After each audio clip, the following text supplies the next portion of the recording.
Que Jesus nos abençoe e nos ampare. Eu confesso que pedi ao doutor Aguinaldo que subisse cá para cima comigo, mas ele declina. Então vão ter, por favor, que me tolerar mais uma vez. Eu estive aqui recentemente, substituindo minha irmã, e eu disse: Valquíria, o pessoal vai se cansar muito. Ela disse: não vai muito, um pouco só. Eu falei: bem, então, estou aqui abusando da tolerância e agradecido aos espíritos benfeitores pela oportunidade que concedem a mim, especialmente. E nós vamos aproveitar o ensejo para nos reportar a uma data muito importante para a história, para os anais do Espiritismo, do movimento espírita, que é a data de 18 de abril. Na semana passada, na quinta-feira, a doutrina espírita completou exatos 156 anos de existência. Ao contrário do que talvez muitos de nós espíritas pensemos, o Espiritismo, não obstante lide, trate com a fenomenologia espiritual, com o fenômeno, com a relação entre vivos e mortos, encarnados e desencarnados, com os princípios que regem, com a ponte que permite o trânsito entre os dois mundos, não existe desde todos os tempos. A fenomenologia, sim. O fenômeno, sim. Desde quando tem homem encarnado na Terra, ser encarnado, homem ou mulher, tem espírito desencarnado. Consequentemente, estaria já aí instaurada essa relação de mútua e intensa ação entre vivos e mortos. Mas o Espiritismo é mais recente, extraordinariamente recente. O Espiritismo é de meados do século XIX, como nós sabemos, e codificado por Allan Kardec.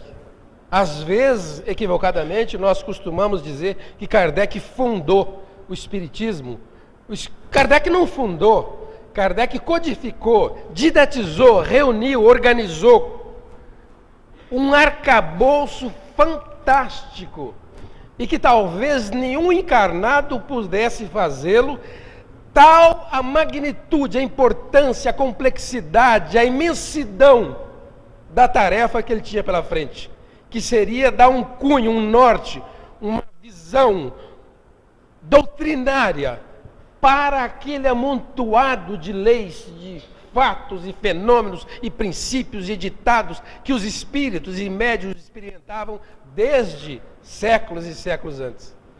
Eu costumo dizer que essa tarefa, eu tenho uma pequenina experiência por força da minha profissão, trabalhei 40 anos, ainda trabalho na universidade e pude redigir meus textos, e eu então mais ou menos sei o quanto para mim em especial foi difícil eu escrever minhas teses de mestrado, doutorado, não obstante eu estivesse cercado de orientadores, de pessoas facilitadoras, de um universo de recursos e possibilidades que Kardec não teve. Kardec deparou-se com uma imensidão de fatos, de notícias, de princípios, de ditados, de verdades e de inverdades que os espíritos traziam, e nós então, incipientes no conhecimento, assimilávamos às vezes com credibilidade. Kardec teve que se debruçar com tal força, com tal dedicação, com tal empenho, com tal doação, que chegou um momento que ele, mesmo ele, isso está narrado por ele próprio, está especialmente narrado no livro Obras Póstumas, ele se volta para os espíritos e diz a eles: é força superior à que podem aguentar meus ombros. Eu não posso, eu não consigo. É uma tarefa hercúlea, está acima das minhas possibilidades. Os espíritos disseram: não está. E você foi preparado para isso. E é demais, disseram eles para Kardec, o grupo chamado Espírito de Verdade, os instrutores, os espíritos superiores que o secundaram, ou que o instruíram, ou que o nortearam nessa tarefa. Ademais, ou seja, além disso, nós vamos estar com você ao seu lado mensalmente, 15 minutos por mês. Ah, meu Deus do céu, 15 minutos por mês. Eu penso que às vezes nós espíritas não valorizamos muito essa ideia, não compreendemos, não assimilamos, não cuidamos muito da ideia de que os espíritos não nos fazem de fantoches, de bonecos, não nos entregam absolutamente nada gratuitamente, como dizia Kardec, não fazem florescer na aurora do conhecimento humano da humanidade, nada para o qual ela, os homens, a humanidade estejam preparados. Tudo vem por acréscimo e mediante esforço, por mérito. E Kardec, tendo esse mérito e com seu esforço, deu conta, mas só com assistência só de 15 minutos. Então, quando eu vejo, sem com isso querer ser vinagroso ou crítico, mais do que me permitiria o bom senso, eu quando vejo, e estou aqui repetindo Kardec, irmãos nossos, médiuns espíritas, dentro do próprio movimento, e especialmente fora, dizendo que tem a tiracolo na sua retaguarda, ao seu lado, o tempo todo, um espírito protetor que o aconselha, que o norteia, que explicita questões, que responde consultas, eu fico muito preocupado. Muito preocupado. A mediunidade tem um papel precípuo, fundamental, tal qual explicaram os espíritos de Kardec. A evangelização, a cristianização dos homens por intermédio dos ensinos dos espíritos. Que um dia, quem sabe, possamos abdicar. Quando a humanidade crescer, quando ela evoluir, quando moralmente ela suplantar os seus defeitos, talvez ela até prescinda dessa atuação. Por enquanto, não. E essencialmente lá naquela época, quando Kardec veio à Terra, para codificar, para didatizar, para reunir esses conteúdos, esses conceitos e publicá-los na série célebre de obras que ele deixou para a humanidade, e depois, por meio das obras complementares que vieram enriquecer a doutrina espírita. Então eu fico muito preocupado. E eu nunca me esqueço eu, por exemplo, como espírita, crítico, e aprendi a sê-lo com Kardec. Kardec era tão crítico, tão lúcido, tão consciente do papel dos espíritos, da medicina na Terra, da cura, quando protagonizada pelos benfeitores, que ele costumava dizer o seguinte: cuidado com a mediunidade quando não bem entendida, quando não bem praticada. Ele tem um item no livro dos médiuns fantástico. O item se chama Os Escolhos da Mediunidade. Isso significa os riscos, os perigos da mediunidade. Isso é lucidez. E não podia ser diferente. Quando os nossos irmãos detratores, irmãos de outras religiões, detratores, que não aceitam, que combatem, que criticam a mediunidade, aos modos que a pratica o espiritismo, eles às vezes dizem para nós: a mediunidade foi anatematizada por Deus, excomungada pelos céus, proibida por Moisés. E a gente então os desaponta dizendo: Kardec também proibiu a mediunidade. E o espiritismo das casas espíritas também a proíbe, a não ser nos moldes cristãos, tal qual nos ensinaram. E foi protagonista máximo disso Jesus. Foram Jesus e os apóstolos. Essa mediunidade o espiritismo endossa, pratica, dissemina. Mas a outra ele também critica e não aceita e proíbe. Não se pratica mediunidade nas casas das pessoas, e só se faz mediunidade e prática nos centros espíritas sob a égide dos irmãos da vida, do plano maior, que orienta, que esclarece, que norteia, que protege. E para isso as casas espíritas têm uma proteção natural. Nas casas, o espiritismo jamais fez apologia da mediunidade fora da casa espírita, a não ser naturalmente em casos excepcionais, em circunstâncias excepcionais. Eu me lembro, meu pai, que era um homem rude do campo, sem letra, uma pessoa digna, proba, um grande exemplo na minha vida. Quando morávamos no sítio, numa ocasião, nós tivemos que morar no sítio, na propriedadezinha que ele tinha, lá nós fazíamos, semanalmente, às quintas-feiras, naquele ermo do sertão, reuniões espíritas. Ele convidava os meus tios, que a cavalo iam até a nossa casa, alguns vizinhos, para fazerem eles, meu pai e meus tios, leituras dos livros espíritas. E nessas horas, eventualmente, em circunstâncias muito especiais, vinham lá um ou outro espírito, mas meu pai, com uma lucidez, uma compreensão de Kardec, que eu não sei onde ele pôde alcançá-la, e os meus tios, eles tomavam muito cuidado. Mas naquelas circunstâncias faziam-se uma mini cuidadosa e zelosa sessão espírita para a orientação dos irmãos que lá vinham. Mas não se faz sessão espírita. Isso é Kardec. E Kardec topou com uma realidade complicadíssima ao seu tempo. E ele escreveu esse livro. Eu dizia, a gente teve dificuldade, eu imagino ele, partindo do nada, do zero. Kardec consta na história, nos anais da doutrina, que ele chegou a escrever, ou manipular, ou compulsar mais de 50 brochuras de anotações, com anotações, colhidas junto aos médiuns de várias partes da Europa, inclusive do Brasil. Que loucura escrever um texto desse. Dá um norte, dá um cunho, dá um senso, dá um arrazoado, dá uma direção. Didatizar esse conteúdo todo em 1000 e poucas perguntas. Ele o fez num livro original, consta na história da primeira edição, com 500 perguntas, 501. Depois ele rearranjou o livro e o enriqueceu com mais 500 e poucas. E é essa edição que hoje nós temos nas casas espíritas. A edição de O Livro dos Espíritos. Essa edição de hoje é a segunda edição, a edição real, é a edição que nós todos os espíritas temos. Ela tem 1019, dependendo da edição, da livraria, da editora, 1020, 1019 perguntas. E eu fico pensando, acho que naquele tempo as pessoas não tinham essas maluquices dos tempos modernos, de a gente ficar meio, como disse minha netinha, ó, vovô, você tá, ó.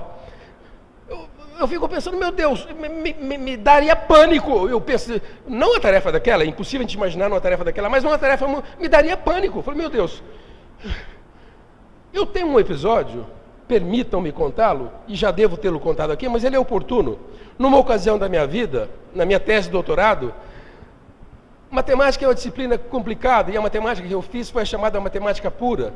E no doutorado nós empacamos, eu e meu orientador, por 2 longos anos, com a diferença de outras áreas, porque as outras áreas, embora não sejam mais fáceis, as coisas são mais objetivas e diretas. Por exemplo, você pode ir para a Europa, ficar 4 anos estudando uma certa teoria da genética e voltar para o Brasil sem a tese, mas ainda que não consiga provar o seu intento, você recolhe dados, circunstâncias, conceitos e um conjunto de circunstâncias que te levam a um resultado de uma forma ou de outra. Na matemática não, ou você, na pura, ou você provou o que você queria provar, ou não tem nada, ou não restou nada. E eu com 2 anos, acabando o tempo, e eu não conseguíamos, eu e o meu orientador não conseguíamos provar o teorema que fechava a minha tese. E eu estava na minha casa, quando eu morava lá na Rua Argentina, eu tinha um dos quartos nossos, eu usava para meu escritório.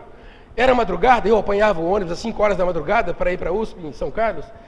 E eu então falei, meu pai do céu, meu pai, Oswaldo, um sitiante, de mão calejada, rachada de sangue que fluía das noites de inverno, sem instrução, 2 meses de escola, embora fosse um homem, como a maioria dos antigos, tivesse uma sabedoria.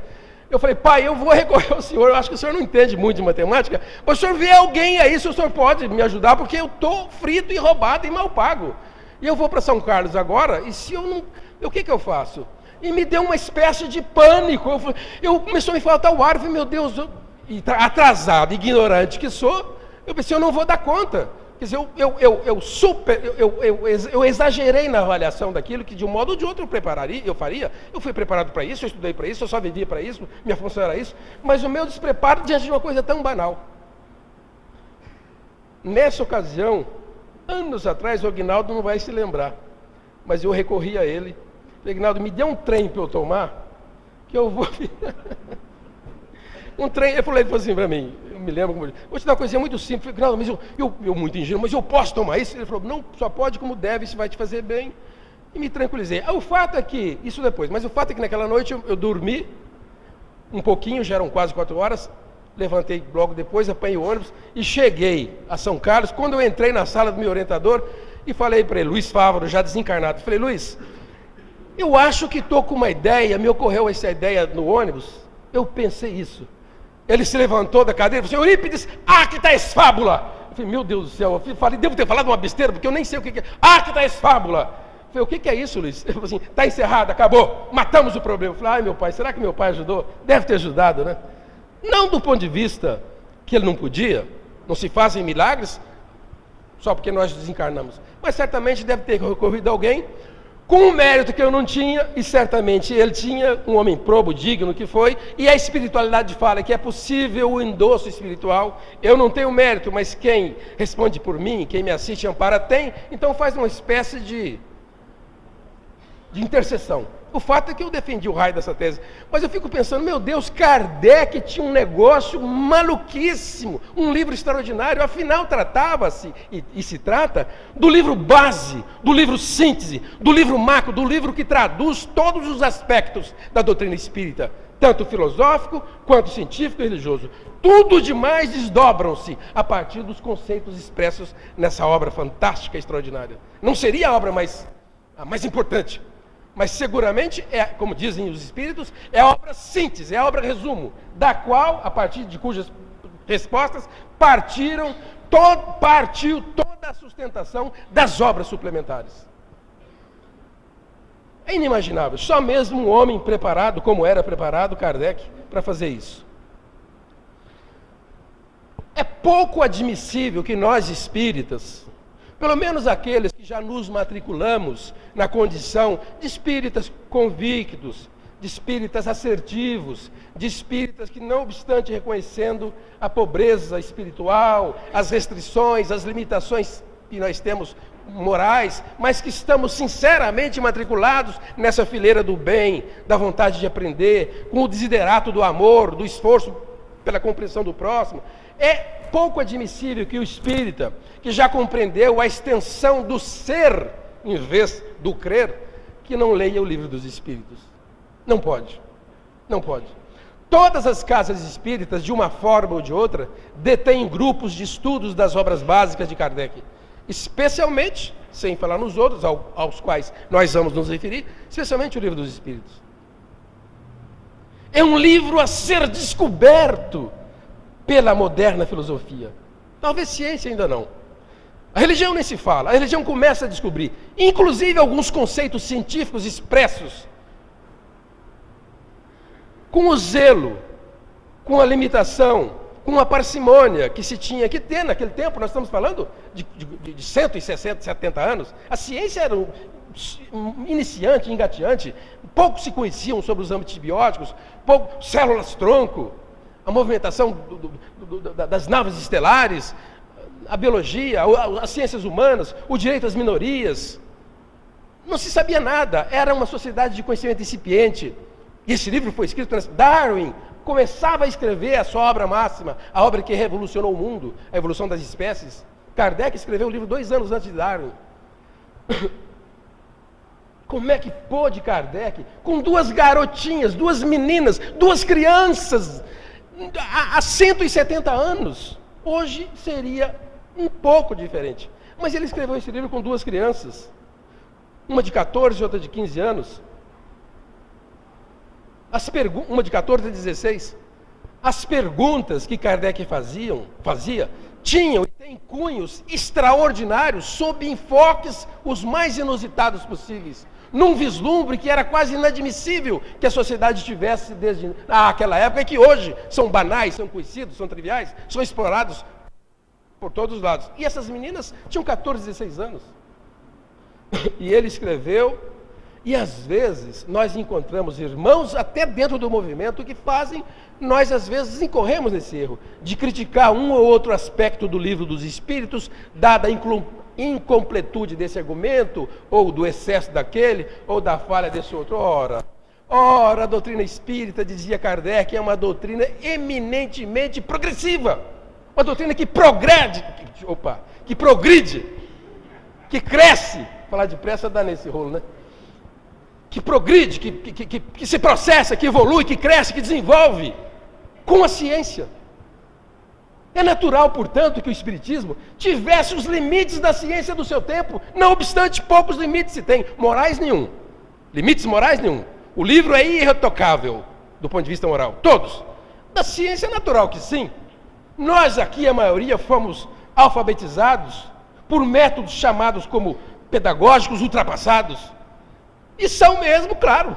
Quem foi do meu tempo, de meados do século passado, estudou na cartilha que hoje a psicopedagogia moderna não aceita, mas era aquela que tínhamos e foi aquela que nos trouxe a esse estágio de hoje. É natural que seja. Agora nós vamos...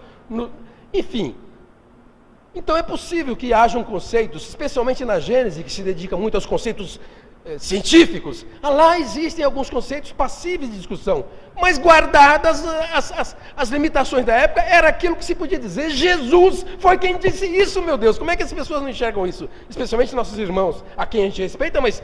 Ora, Jesus disse, ele dizia, gente, eu não posso falar tudo. Jesus disse assim, eu não posso dizer tudo quanto eu gostaria. No momento oportuno eu volto e digo. Na verdade ele não disse eu volto. Ele disse, eu enviarei o Espírito Consolador, que haverá de recordar o que eu disse, restabelecer a verdade e dizer muito mais. Ora, esse é o pensamento espírita.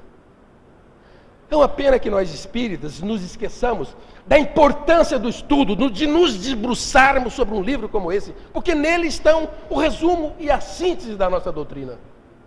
E as casas espíritas, de uma forma ou de outra, detêm grupos sistemáticos, metódicos, de estudo do livro dos Espíritos, e também das outras obras de Kardec em especial. Mas lá na obra, no livro dos Espíritos, que foi um livro concebido mediante o amparo, mediante a assistência, mediante a interação, mediante a presença dos espíritos superiores que respondiam às questões de Kardec, foi também escrito com auxílio de médiuns de várias partes do mundo. Kardec colheu respostas de médiuns até brasileiros, cujas respostas iam por navio e demoravam meses para chegar até lá. Mas Kardec, com o concurso desse povo, ordenou, ou como se diz na visão espírita, codificou, tornou esse livro e as obras complementares um código para a compreensão da doutrina que nascia.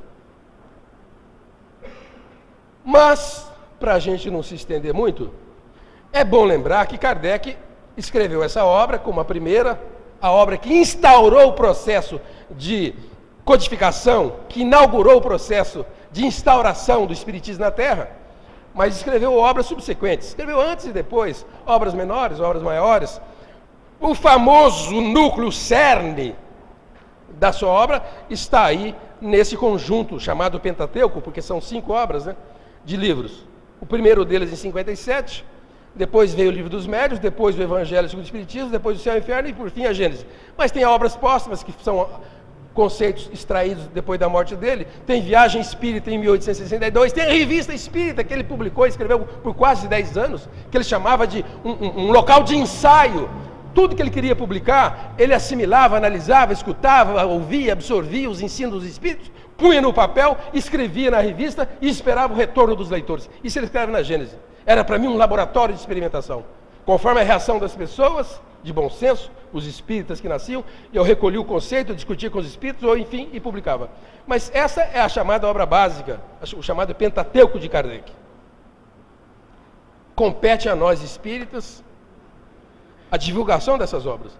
A gente fica triste, nós espíritas, ficamos tristes quando vemos as casas espíritas empatando energia e esforço na divulgação de obras apócrifas, obras sem autor conhecido, ou de obras secundárias, em detrimento, não que não devamos divulgá-las, é evidente que sim, mas não em detrimento da obra espírita. A obra espírita de Kardec em primeiro lugar. Tudo mais advém dos ensinos dele. Saiu de Kardec. Bem, Kardec era um homem muito sábio.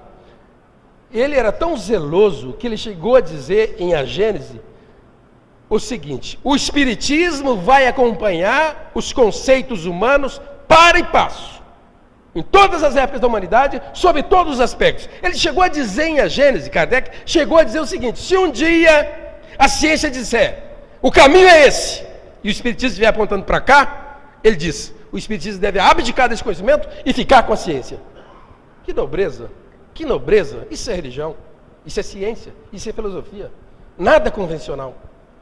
Bom, todos nós aqui sabemos muito disso, eu peço perdão por estar insistindo, mas é uma hora de relembrar, é uma hora de recordar, vale a pena citar isso. Num resumo simplificado, a gente diz isso: o Livro dos Espíritos é essa síntese, é esse resumão dos princípios que consubstanciam, dos princípios que consolidam todo o restante da doutrina espírita. Lá estão expressos, no Livro dos Espíritos, nas 1019 perguntas, os aspectos religiosos, aquele que dá um norte, um cunho religioso ao Espiritismo, tal qual nós entendemos religião, o Espiritismo como religião, o norte filosófico e o norte científico. O Espiritismo, na visão de Kardec, é assim feito um rio caudaloso. O Espiritismo na visão de Kardec, é feito um rio imenso, que vai cortando as plagas, as superfícies, um rio que se transporta na racionalidade da sua filosofia, tendo nascido, tendo a foz no fenômeno, mas deixa o fenômeno para trás, se transporta na racionalidade da sua filosofia e desemboca na moral do Cristo. Isso é Espiritismo. E tudo isso está expresso nesses 3 aspectos deixados por Kardec. Uma obra, como eu faço questão de lembrar, admirável. Cada vez que a gente lê essa obra, é uma conotação, é uma ideação surpreendente, que a gente costuma dizer, gente, eu não me lembrava de que era assim que estava expresso. Ou então, gente, puxa vida, semana passada me deparei com um problema, e olha como é que ele está tratando aqui, o Livro dos Espíritos. No nosso bairro, por exemplo, nós temos o hábito de todas as quartas-feiras nos reunirmos lá no bairro, na casa de um dos colaboradores. Somos um grupo de 17, 18, 20 pessoas. Cada 5 ou 6 se dispõe, ou tem possibilidade, nem todo mundo tem a possibilidade, porque às vezes o companheiro não é espírita e tal, mas os que podem, uns 7, 8, nós fazemos uma sessão de estudos do Livro dos Espíritos. 8 horas da noite a gente abre o Livro dos Espíritos e lê as perguntas até às 9 horas. Lê e comenta, 9 horas fechamos o livro, agradecemos, tomamos nossa água frutificada e vamos para casa, o Livro dos Espíritos. E nas casas espíritas todos nós fazemos isso. Eu me lembro que Divaldo conta que a primeira experiência que ele teve com o Livro dos Espíritos foi quando o seu benfeitor chega até ele e diz, Divaldo, leia o Livro dos Espíritos. Ele leu e disse para o Espírito, daí uma semana, não sei, já li o livro, o que é que eu faço? E o Espírito disse, leia a segunda vez. Ele achou estranho, voltou, mas o Espírito falou, leia com mais cuidado. Ele leu por um mês. Voltou e disse, já li a segunda vez. O Espírito disse, leia pela terceira. E ele disse, mas eu vou ler até quando? Ele falou, a vida toda. Eu me lembro de uma passagem de André Luiz, num dos livros psicografados por Chico Xavier, em que André Luiz se surpreendeu, ficou perplexo, quando os espíritos superiores que visitavam o nosso lar, mediante uma consulta qualquer, passa a mão num pergaminho, naqueles papéis antigos de couro de animal, e começa a ler uma passagem. E eles pensam, nossa, aí vem uma instrução do mundo espiritual, que será que vai vir como instrução? Que será que virá? E o Espírito então abre e lê passagens do Evangelho.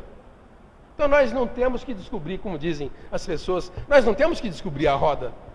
Eu tinha um amigo que tem uma expressão interessante, ele fala assim, nós temos que ver onde é que a roda está pegando. Eu acho a expressão interessante, a roda está pegando assim, de onde é que está vendo barulho, onde é que está vendo esbarrões, onde é que a gente está sendo tocado. A gente tem que dar uma limadinha ali para ficar mais confortável. Isso a gente o faz por meio da doutrina espírita, sem querer descobrir a roda, sem querer nos transformar de espíritos ainda incipientes de santo na semana que vem. Isso é impossível. Nós temos que construir, balizar essa construção do respeito ao próximo, ao semelhante, à natureza, aos animais, às pessoas de casa, às pessoas de fora. Isso não quer dizer também que nós sejamos paspalhões na vida, que nos submetamos às pessoas que eventualmente queiram abusar dos nossos direitos. Para isso tem a sociedade, não é isso. O que o Espiritismo fala, que a doutrina espírita fala, o que o Espiritismo fala, é que nós temos que agir com hombridade, com respeito, com dignidade, não querer para os outros o que nós não gostaríamos para nós. Eu nunca me esqueço, uma visão muito espírita, com toda a minha limitação, isso me ocorreu. Eu quando fazia matemática, como eu dizia, para mim era um trem horroroso de difícil. E eu me lembro que quando eu fazia a pós-graduação e vinha ensinar aqui no IBILS, eu ensinei aí 35 anos, e eu via aqueles meus alunos com dificuldade, mas uma dificuldade fantástica. Nem todos, mas alguns. Eu quando os via, me baixavam, na expressão que o povo, me baixava um pensamento, e eu pensava assim, puxa vida, a dificuldade que essa pessoa, esse rapaz, essa menina está sentindo aqui, talvez seja guardadas as proporções, a mesma que eu sinto lá. Então eu vou tratá-lo sem parcimônia, com zelo, com gosto, com carinho, com amor, com vontade, tal qual eu gostaria que me tratassem, e aliás, me tratam lá. Isso me ajudou muito para eu vencer as minhas limitações. Então eu tratava meus alunos, esses que precisavam de mais socorro, sem nenhum lampejo de vaidade, até porque condição eu não tinha. E eu falava, o senhor me ajude. Quando nasceram os meus filhos, aí é que eu fui ver o que é ser bom professor. Porque eu vi os professores tratando os meus filhos, nem todos, do modo que eu gostaria que tratassem. Eu falei, meu Deus, eu gostaria que esse sujeito, essa professora, esse professor, tratassem meus filhos, como eu trato os filhos dos outros. Aí eu vi quão importante era o meu papel, e de modo geral, o papel nosso de educadores. Tratar crianças como se elas fossem as nossas próprias crianças. Bom, mas enfim, eu queria lembrar só o seguinte: depois Kardec veio com o Livro dos Médiuns. O Livro dos Médiuns é outro livro que a gente tem que ler. Não tem jeito. O Livro dos Médiuns é um código sobre mediunidade. Quem quiser saber o que é mediunidade do ponto de vista espírita, tem que ler o Livro dos Médiuns. Aí eu sei o que é mediunidade. Sabe? Já leu o Livro dos Médiuns? Não. Então não sabe. Sabe ao seu modo. Sabe à luz de outras religiões, ciências, mas ao modo espírita não sabe. Tem que ler o Livro dos Médiuns, de capa a capa. É extraordinário. É uma fonte de ensinamentos, o Livro dos Médiuns. Não ousemos frequentar a sessão mediúnica sem ler o Livro dos Médiuns. Não ousemos. Ah, não, mas fulano escreveu uma apostila. Ótimo, leia a apostila. Mas leia o Livro dos Médiuns. É um código. Estão ali os princípios. Está ali toda a metodologia de tratamento, compreensão, de relação com os mortos nas sessões mediúnicas. E até para a compreensão do fenômeno no dia a dia, nós temos que compreender. Se a gente não tem compreensão, me permitam contar rapidamente, me ocorreu uma história antiga e real, contada pelo filho de um grande orador, um dos grandes polemistas desencarnados da história do Espiritismo e, quiçá, da história universal do Espiritismo, que foi Carlos Ivassaí, o pai desencarnado. O filho, que se chama Carlos de Brito Ivassaí, moço engenheiro, deve ter uns 40 e poucos anos, ele conta uma experiência interessante. E ele diz que ele próprio não sabia explicar. Mas por que a gente não lê o Livro dos Espíritos? Ou não lê as obras complementares, recomendadas pela causa espírita? Ele conta que ele tinha um sogro, era um alemão, que não tolerava a condição dele de espírita. Esse rapaz, filho do Carlos Ivassaí, esse moço chamado Carlos de Brito Ivassaí, ele escreveu um livro e nesse livro está narrada essa história. Esse livro se chama Quando os Fantasmas se Divertem. O nome desse livro, de onde eu extraio essa história, antiquíssima, nem sei se esse livro é disponível. Quando os Fantasmas se Divertem. O meu livro tinha uma capa todinha branca. Ele conta que o sogro não aceitava a condição dele como espírita. E o sogro era um alemãozão, aqueles criteriosos, aqueles ciosos das suas responsabilidades, que religião. Mas, morando numa fazenda, ele tinha uma mula, o sogro. Uma mula, um animal de tração, uma mula. A mula era tão boa, conta ele no livro, mas era uma mula tão interessante. Eu morei em sítio, quem aqui morou sabe. Antigamente tinha uns animais interessantes, aquelas parelhas de boi, a gente chamava de brioso. Não chamava? Brioso, que é, nome para boi bom era brioso, era paciência, que mais? Sei lá, tinha um monte de nome. Essa mula dele era tão boa, sabe como é que chamava a mula? Completa. Olha só que raio de mula que era essa mula. O alemão chamava ela de completa. Pois não é que um dia no pasto, ele conta no livro, no pasto a mula não é picada por uma cobra? Uma serpente? E cai, tá lá, morre, não morre, ele chega na casa do sogro com a esposa, e o sogro fala lá, a mula completa está morrendo. Aí ele fala, olha, eu sei que o senhor não aceita, mas tem aqui perto, não sei quantos quilômetros, o seu fulano, que era um dos benzedores. Antigamente tinha muita figura do benzedor. Que na visão espírita, dependendo da moral, da condição, da ciência moral da pessoa, tem muitos méritos, porquanto são condutores de vibrações, de flúvios, altamente benéficos, sobretudo quando o assistente, quando aquele que o recebe, tem o mérito. E essas pessoas, antigamente tinha muito, de coração boníssimos, pessoas que viviam para o trabalho e para a aplicação da assistência ao próximo. Ó, tem aí seu fulano, ele falou, jamais, olha, irmão, jamais que morra minha mula, mas eu não vou. Não acredito nisso e não aceito. Ele falou, bom, o senhor que sabe, nós estamos há uns 40 minutos, nós montamos num cavalo aqui, 40 minutos estamos lá. E eu sei que ele cura, inclusive ele é especialista nessa coisa de cobra. Dizem, eu não sei até onde vai isso, mas dizem que antigamente tinha uns curadores que tiravam a cobra do sítio, não tinha? Faziam umas preces meio doidas, as cobras iam embora, eu não sei. Eu sei que esse cara, esse senhor, tinha uma mediunidade que curava a mordidura de cobra. Quando a mula começou a babar e virar as órbitas dos olhos, que ele viu que ele perdia a mula, ele falou para o Jeová, vamos então, vamos embora. Vamos. Montaram na mula e foram. Montaram uma parelha de cavalo e foram. Quando chegaram na casa do suposto médium, do benzedor, dessa criatura boníssima, e explicaram o problema, esse benzedor falou assim para os dois, esperem um instante. Pegou um copo d'água e entrou num quartinho, num cômodo. Ficou lá. Eu creio, ele não fala no livro, eu creio que ele devia estar fluidificando a água. E eu pensei, lendo o livro, ele vai pôr essa água numa garrafinha e vai dar para o alemão, falou, leva para completa beber. Que nada! Ele voltou, isso está no livro, quando os fantasmas se divertem. Voltou com o copo e falou assim para o alemão, completa, beba. Falou, vai pro inferno esse cara, ele está me confundindo com a mula. Quem foi picado de cobra foi a mula, não fui eu. Aí o genro cutucou, beba que ele está mandando, ele sabe o que ele está falando, é o espírito que está mandando. Não bebo. Bom, então o senhor perde a mula. Bom, então eu bebo. Bebeu, e o espírito falou, beba completa. Como se ele fosse a mula, olha que coisa meio doida. A gente não conhece muito disso, por isso que é perigoso, por isso que é bom ler o livro, para você ter pelo menos um pensamento crítico. Se é verdade, eu não sei. Como diz lá o personagem do Ariano Suassuna. Mas foi assim que está escrito no livro. E a gente lendo o Espiritismo, você fica com uma ideação das possibilidades, das condições. O livro dos Atos, o livro Atos dos Apóstolos, por exemplo, tem histórias interessantíssimas contadas por Caio Barchuto, que ajudam a gente a ter um pouco de ideia dessas coisas. O fato é que ele montou no cavalo, chateadíssimo, de volta. Eu perdi meu tempo e você é culpado disso. Uma coisa ridícula. Vou lá encontrar minha mula morta ainda. Quando ele está chegando de longe, se uns 200, 300 metros, ele vê a mula de pé, pastando. Ele não fala no livro se o cara virou espírita. Não deve ter virado e nem deve mesmo. E nem é para isso o fenômeno. Mas o fenômeno tem um papel precípio na vida daqueles a que ele chega. Pense, raciocine.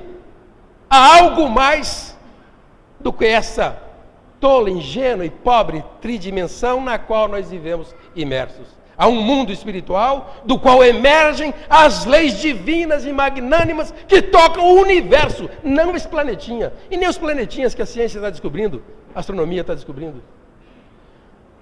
Pois bem, quem dá para nós um certo sentido, um certo nexo, é o livro dos Espíritos, o livro dos Médiuns. Bom, enfim, depois vem o Evangelho segundo o Espiritismo, o Céu e o Inferno. O Céu e o Inferno é interessantíssimo, traz relatos de pessoas que morreram. É um livro que cuida, que trata da questão da justiça divina, da compreensão da justiça divina do ponto de vista espírita. É interessante saber o que o Espiritismo pensa, o que pensavam os espíritos desencarnados. É um livro extraordinário. E a Gênesis? A Gênesis, então, tem alguns capítulos dignos de você ler noite afora. Você começa a ler 10 horas da noite e acaba no outro dia 6 da manhã, se puder. Porque trata, entre outros aspectos, dos chamados milagres que Jesus teria protagonizado. Teria, porque na verdade Jesus mesmo disse, ele não fez milagre nenhum. Ele tinha conhecimento, ele detinha domínio sobre a lei. Ele agia sobre os átomos como hoje age um médico, um cientista no laboratório. Como hoje se faz os milagres das células tronco. Como se fará daqui a pouco na cura das doenças. Jesus fazia isso. Isso está lá no livro Gênesis. O Evangelho segundo o Espiritismo, enquanto o livro dos Espíritos é a síntese da doutrina, o Evangelho segundo o Espiritismo é a síntese do caráter religioso. O Espiritismo é uma ciência religiosa? Dizem os nossos detratores, dizem as pessoas que não gostam do Espiritismo, que o Espiritismo não é doutrina cristã. Não, isso para não dizer que é maldade, não deve ser, é ignorância. Né? Ainda que num sentido respeitoso. Dizer que o Espiritismo não é doutrina cristã é ignorância. É eminentemente cristã. O Evangelho segundo o Espiritismo está embasado nos conceitos principais da moral pregada por Jesus Cristo. Enfim, esse livro em especial, eu sempre conto o episódio, Evangelho segundo o Espiritismo. O seu Exaltino era um senhor mestiço, índio, meio caboclo, morava na chácara perto de onde eu morava, e um dia ele soube que eu era espírita, um homem muito bom, ele era desses benzedores e tal. Um dia ele chegou em casa e falou assim, Eurípides, me chamava de professor, eu sei que o senhor é espírita, o senhor frequenta o centro e tal, o senhor não podia conseguir lá para mim um livro que eu estou procurando, campeando, campear é uma palavra que antigamente usava muito, estou campeando, não acho, que livro que é, seu Exaltino? É o Evangelho primeiro. Eu falei, seu Exaltino, eu não conheço esse livro não, mas eu vou procurar, Evangelho primeiro. Mas o senhor não está enganado? Evangelho primeiro. Eu li o segundo, mas eu li errado, a gente deve ler, o senhor está certo. E eu fiquei meio desconfiado, mas para não desapontá-lo, esperei passar a semana, e mesmo assim eu só não entrei na internet, porque aquele tempo não tinha internet, mas eu procurei alguns, não tem livro Evangelho primeiro. Aí uma semana depois eu falei, senhor Exaltino, o senhor poderia fazer o favor de me trazer o seu Evangelho segundo, para eu dar uma olhadinha? Claro! Aí ele trouxe um livro digno de quem lê. E gente pobre, simples como era, lavrador como meu pai, de mão suja, dedo sujo, aquele livro embaçado de terra, folha dobrada, aqueles livros. Livro, quando é muito limpo, eu não lido. Livro bom é livro que você lê com o filho num colo e o livro no outro, rabiscando. A hora que eu vi aquele livro encebado, eu falei, lê o livro. Quando eu olho a capa do livro, que era Evangelho segundo o Espiritismo.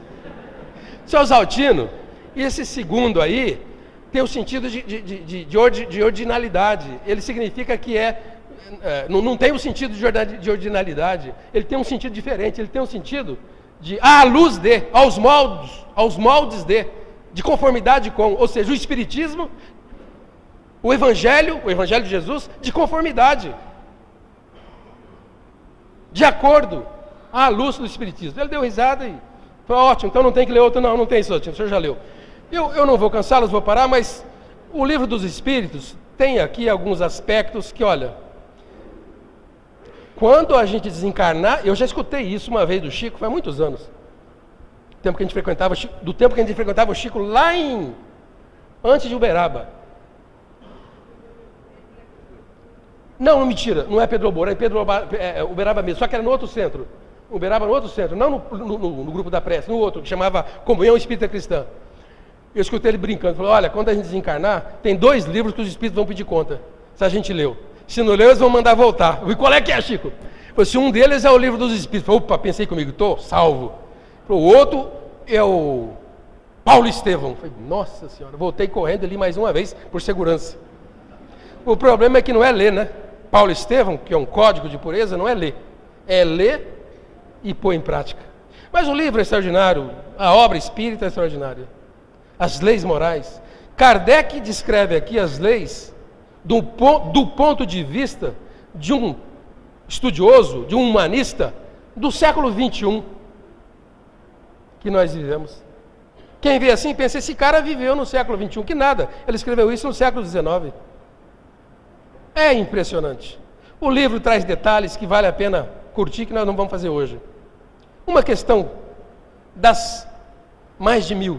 Essa aqui, por exemplo.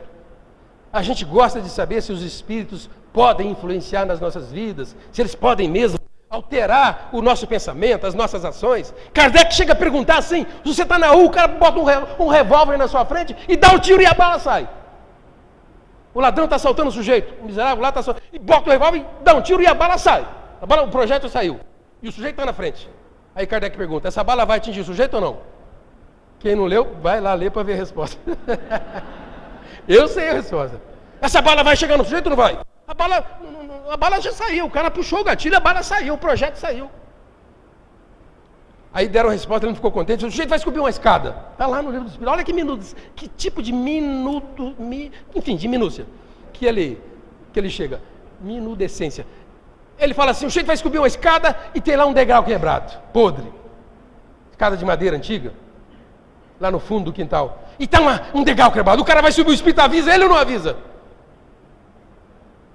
Ele chega a esse nível, mas também faz perguntas como essa. Os espíritos influenciam sobre os nossos pensamentos e nossas ações? E eles respondem muito, para o bem ou para o mal? Para o bem ou para o mal? De conformidade com as nossas companhias, como dizia Leon Denis, o grande colaborador de Kardec.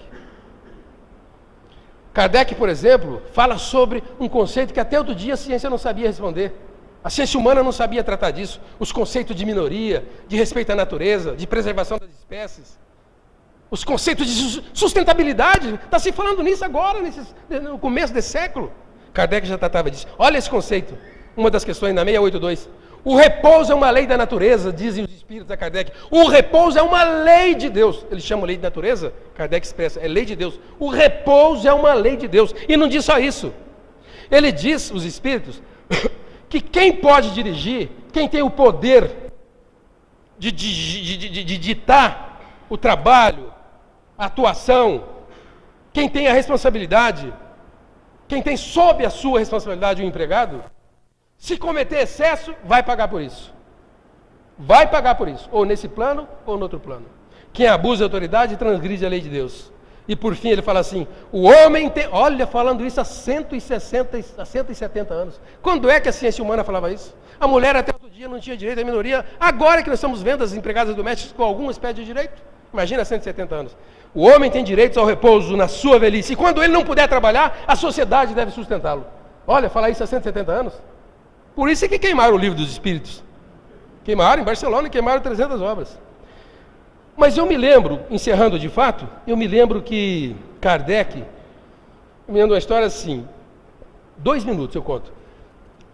Quem conta é Divaldo. Eu já devo tê-la contado aqui, então eu resumo bastante. Teve um sujeito desse que era patrão de um jovem, lá no sul, e era um déspota. O abusava e abusava do garoto que não tinha nem 18 anos. Dormia no emprego, no chão, sem coberta, num caixa de cebola, foi um desastre. O menino adquiriu uma tuberculose tão bom, aquele tempo, sei lá, nos anos 50, 60, não deu conta, desencarnou. O moço, ao desencarnar, orientado por comparsas, espíritos da natureza que ele estava ali, orientou, vamos tacar uma obsessão na cacunda desse homem. Ele falou assim, eu quero pegar o meu chefe, e foi atraído, ainda que na inconsciência, pela vibração do devedor. É assim que os espíritos nos localizam, né? Pelo pensamento. Chegou na casa e falou, vou lascar a obsessão nas costas desse sujeito. Aí o espírito, o outro, você não seja tonto. Pegue a filha dele. Você quer machucá-lo? Quero. Então pega a filha dele, obsidia a filha dele. Aí vem aspectos que o livro dos espíritos explica. Como é que pode ele atuar sobre a filha se o devedor era o pai? Isso é uma coisa banal de entender na doutrina espírita. Essa coisa do mérito é muito fácil. Mas o fato é que ela tinha lá os seus karmas, ele lascou uma obsessão tão profunda, tão pertinaz, tão continuada, tão perversa, tão má, que quase matou a moça. Ela largou higiene, parou de comer, virou um graveto, cresceu pelo por causa dos remédios, foi para os Estados Unidos, voltou. A moça virou um bicho. Um belo dia portaram lá em Salvador, na casa de Divaldo, na mansão do caminho, na fila, o pai, a mãe, a moça, com uma camisa de força e 2 enfermeiros. Quando ele chegou, o Divaldo escutou um barulho na fila. O Divaldo ficava aquele tempo, ainda fica um pouco, até 4 horas da manhã, ele escutou aquele barulho. Gente, o que está acontecendo lá? Aí os funcionários da casa, Divaldo, um senhor lá, chegou agora, está louco, quer ser atendido. Nós explicamos que tem essa fila e ele quer vir, e o Divaldo falou, fala para ele vir aqui. Ele veio carregando a moça gritando. O Divaldo falou assim, o senhor deve esperar, e por isso ele falou, não, eu vou esperar, eu quero. Aí Divaldo, que é um sujeito bandidão, falou assim, o senhor não está contente? Não estou, eu quero ser atendido lá. Então o senhor volta lá na fila, pega o seu dinheiro e vai embora. Aí ele falou assim, mas eu não dei dinheiro nenhum. Então o senhor já devia ter ido. Divaldo não presta, né? Eu não dei dinheiro nenhum. Pois é, então o que o senhor está esperando para ir embora? Aí o homem se quietou, veio, chegou a vez. Quando chegou, Divaldo falou assim, ele contou essa história muitas vezes, inclusive num dos livros. Solte a moça, tire lá a camisa de força. E os enfermeiros falaram, o senhor está louco, porque se tirar ela quebra tudo. Ele falou, não, solte, eu vou cuidar dele. Aí os pais fizeram ironia, perdemos tempo, ele está achando que a nossa filha é homem, porque cresceu pelo, cuidou. Ele falou, não estou falando com ela, estou falando com ele. Ele quem? O Celso. Que Celso? O menino que obsidia. Que foi assim, assim. Enfim, foi uma coisa de arrepiar, né? Eu não assisti, mas só de ler. E aí Divaldo conversou com o espírito, explicou a natureza daquele fenômeno, explicou o mal que ele fazia a si próprio, falou. E depois de muita conversa, esse espírito foi tratado, eles voltaram para o sul, onde morava, e Divaldo lhes deu um livro dos espíritos para ler, o Evangelho. Passaram-se e a menina ficou curada, passaram a frequentar a casa espírita, embora não seja essa condição sine qua non. Não é preciso que as pessoas fiquem espíritas, nem tampouco o espiritismo faz proselitismo. Mas ele entendeu que era uma doutrina nacional. Um belo dia liga lá do Rio Grande do Sul, Porto Alegre, não sei. Divaldo, sou eu, fulano. Olá, fulano, como é que vai? Estou te ligando, você não sabe da maior. Fulano, a filha, que estava viciada, está completamente curada e se casou e está grávida. Divaldo, que beleza, que bom. E Divaldo na hora percebeu que quem estava nascendo era o Celso. Mas passaram-se 2 anos, Divaldo, sou eu outra vez. Fulaninho nasceu. Já corri na Caixa Econômica Federal hoje, Divaldo. E já depositei 10 mil, não sei o quê, que unidade de dinheiro que era, pus na conta para ele, e 10 mil, não sei o quê. E Divaldo falou assim ao telefone, isso, vai devolvendo. Ele falou assim, o quê? Aí Divaldo falou, não falei nada. Passaram-se mais 3 anos, eles foram visitar Divaldo na mansão. E o garotinho foi, com 5 anos. E o Divaldo achou ele bonitinho, aí o vô chamou o Divaldo do lado e falou assim, Divaldo, tem só uma coisa que eu não estou entendendo direito. Esse garotinho é muito esperto.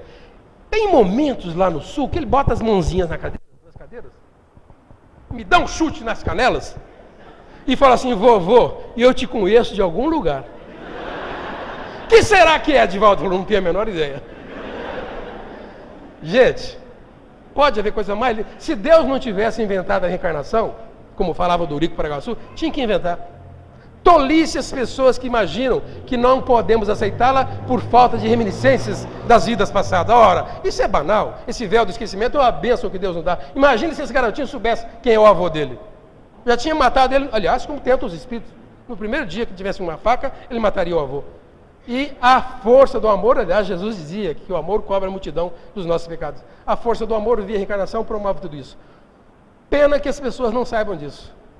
E nós que o sabemos, como diz o ditado, vamos amarrar a roupa, porque o conhecimento significa responsabilidade. Que Deus nos abençoe. Muito obrigado.